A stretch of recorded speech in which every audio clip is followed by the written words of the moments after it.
곡선의 길이. 자, 질문을 던져봅시다. 여러분한테 매개화된 곡선이 하나 주어져 있어요. 그러면은 그 곡선의 길이는 어떻게 잴까요? 자, 무슨 얘기냐 하면요. 여기 C라는 곡선이 매개화된 곡선이 하나 주어져 있어요. 아랫상에 있는 어떤 곡선이 주어져 있고요. 이 녀석은 piecewise C1 path입니다. piecewise 조각적으로 C1이라는 건 뭘까요? 여러분 C1이라는 건 뭐죠? 우리나라 말에 1급이죠? 1급이라는 건 뭐예요? 그 미분 가능하고 그 미분한 녀석이 연속이어야 되는 거죠. 그러니까 이 경우에는 지금 Rn에 있는 커브인데 예를 들어서 n이 3이라고 해봅시다. 3이라 그러면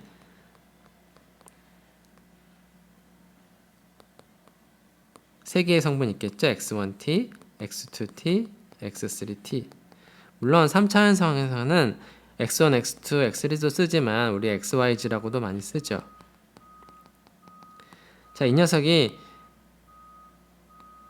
C1 패스라는 건 C1이라는 건 뭐예요? 1급이라는 건 뭐예요? x'(t), y'(t), g'(t). 이거를 다 미분해서 얻은 세 도함수, 이것도 연속이고 이것도 연속이고 이것도 연속일 때, 즉 구성성분의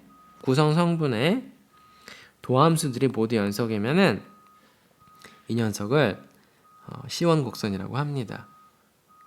여러분이 찾아볼 건 뭐냐면은 piecewise C1이란 piecewise 조각적으로 1급이라는 게 무슨 뜻인지, piecewise가 무엇인지 그 뜻을 찾아보는 게 여러분이 할 일입니다. 일단 여기서는 그냥 CT가 C1인 경우로 생각할 겁니다. 즉 x'(t), y'(t), g'(t가 모두 연속인 경우로 생각할 겁니다. 조각적으로 연속이라는 게 더 일반적인 경우예요. 자, 그러면은 이런 곡선이 매개화된 곡선이 하나 주어져 있을 때 t는 t0부터 t1까지 움직여요. 그러니까 이게 어떻게 생겼는지 모르겠지만 이렇게 쫙 생겨가지고 여기가 시작점이 ct0고요. 도착점이 ct1이에요. 그랬을 때 이렇게 꾸불꾸불하게 갈 수도 있을 거죠. xyz가 t에 따라 정할 때도 어떻게 되는지 몰라요. 자유롭게 변할 거예요. 3차 공간상에서요. 그랬을 때 이 곡선의 길이, 요 L은 어떻게 구하냐면은 L은 길이는 또는 여러분이 나비 한 마리가 이 곡선을 따라서 날아다닌다고 해봅시다. 그리고 시각 t에서의 위치는 ct고요. 곡선의 길이 또는 나비가 날아다니는 거리는 어떻게 구할 수 있냐면 속력을 시간에 대해서 적분해서 얻을 수 있습니다. 속력을 적분해서 거리를 얻는 거예요. 시간에 대해서. 자, 자세히 쓰면 출발 시각은 t0고요. 도착 시각은 t1이고요. 속력이 뭐예요? 속도 벡터의 크기죠. 여기서 t는 시간이고요. 자, 속력은 속도 벡터의 크기인데 속도는 어떻게 구해요? 이렇게 주어진 곡선의 속도 벡터 어떻게 구하죠? 성분별로 미분해서 얻어요. 그러니까 c't가 되겠죠. 여기서 프라임은 뭐예요? t에 대한 미분입니다. 자, 그래서 거리는 속력을 적분해서 얻고요. 즉 길이는 이렇게 주어지는 겁니다. 물론 이 적분이 존재하려면 어떻게 돼야 돼요? 최소한 이 녀석이 충분히 예뻐야 되는 거죠. 예를 들면 이 녀석이 연속이면 될 겁니다.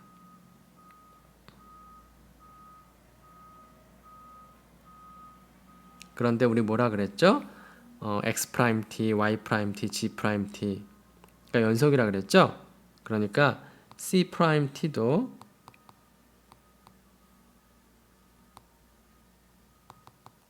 x'(t), y'(t), g'(t) 이 속도 벡터도 연속적으로 변할 거예요. 그 녀석의 크기를 구해가지고 적분을 해가지고 길이를 얻습니다. 근데 여기서 한 가지 재밌는 거는 뭐라 그랬냐면은 곡선의 길이를 정의를 했어요. 그러니까 질문이 뭐냐면 이 공식은 정리일까요? 정의일까요? 어떤 책에서는 곡선의 길이를 이렇게 적분으로 정의하자고 그냥 정의를 해요. 이게 그냥 곡선의 정의예요. 또 어떤 책에서는 곡선의 길이를 따로 정의한 다음에 이거를 증명을 해요. 그럴 땐 이게 정리가 되는 거죠. 우리는 정의로 받아들일 겁니다. 그러니까 여러분이 던질 질문은 뭐냐면은 왜 속도 벡터의 크기, 즉 속력을 적분하면은 길이를 얻을까요? 그걸 우리가 설명을 하진 않았어요. 그쵸? 근데 여러분 스스로 한번 생각해 보세요. 왜 이렇게 정의를 하는 게 굉장히 자연스러운지.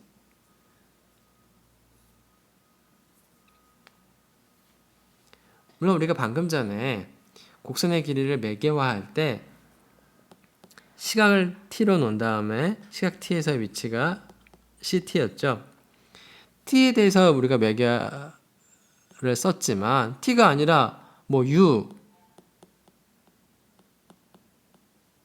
매개 변수로 해도 됩니다. 그러니까 매개 변수를 내가 스타로 하면은 이렇게 표현할 수 있다는 거예요. 그러니까 c 하고 스타 이렇게 매개를 하면은 이 녀석의 속도 벡터는 뭐예요? 스타에 대해서 미분을 한 다음에 속도 벡터를 얻고 그 속도 벡터의 크기를 구하는 거죠. 그 다음에 그 녀석을 스타에 대해서 적분을 하면은 반역 그 녀석이 길이가 되는 겁니다. 자유롭게 매개 변수는 편한 걸 택하면 됩니다. t로 써도 좋고 u로 써도 좋고 여러분 마음대로 써도 좋습니다. 아마 일변수 미적분학을 배울 때 그래프의 곡선의 길이를 구하는 거를 해봤을 거예요. 무슨 얘기냐면요. 여기 x축이 있고 여기 y는 fx라는 그래프가 있습니다. 그랬을 때 x가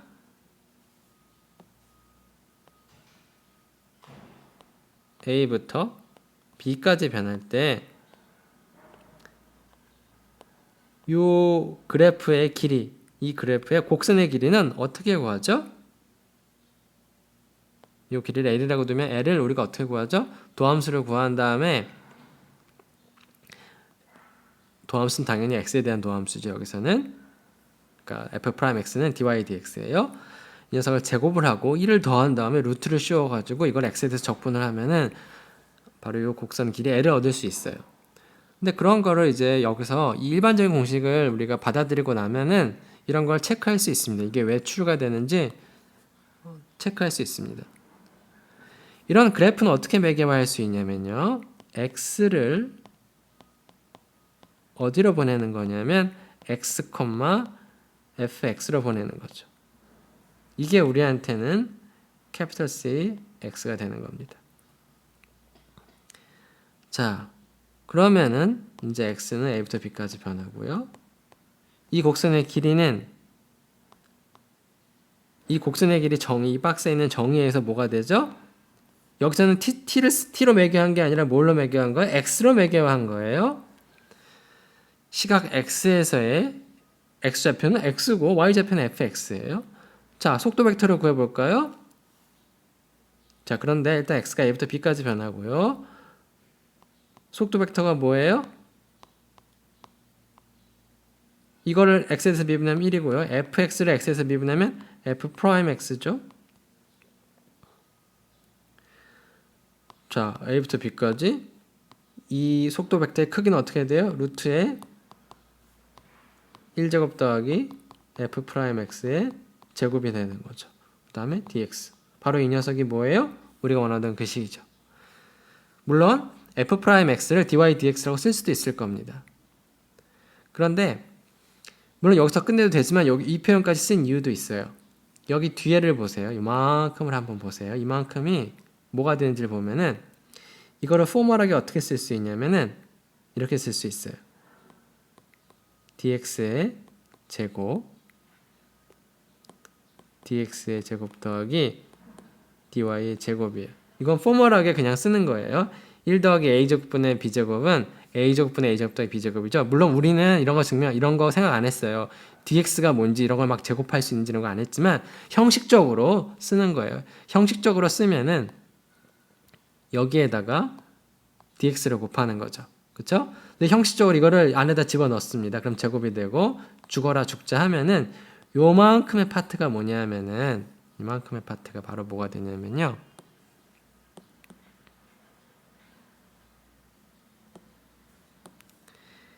dx의 제곱 더하기 dy의 제곱이 됩니다. 거기다 루트를 씌우는 거죠. 그래서 사실은 요만큼은 요렇게 이해할 수 있어요. 루트에 dx 제곱 더하기 dy 제곱. 그러니까 dx dy 제곱 이렇게 되는 거죠. 그러니까 사실은 이게 무슨 뜻이냐면은 그 그래프가 있으면은 이제 dx dy 이렇게 있죠. 이렇게 잘게 나눠서 이거를 이렇게 해서 다 더하는 거예요. 그러니까 곡선이 이렇게 있으면 이거를 이렇게 왜 선분으로 우리가 나눠서 이렇게 근사시킬 수 있잖아요. 잘게 쪼개가지고 그거를 적분한다는 뜻입니다. 그런 의미가 이 표현에 담겨져 있는데요. 사실 이제 dx, dy를 막 제곱해서 더하고 루트를 씌우는 거가 뭔지를 우리가 엄밀하게 이해를 우리가 지금 그런 걸 소개하는 단계는 아니기 때문에 더 자세히 얘기하진 않겠지만 여기에 이러한 기하학적 의미가 담겨 있다는 걸 여러분이 보는 것만으로도 의미가 있다고 생각합니다.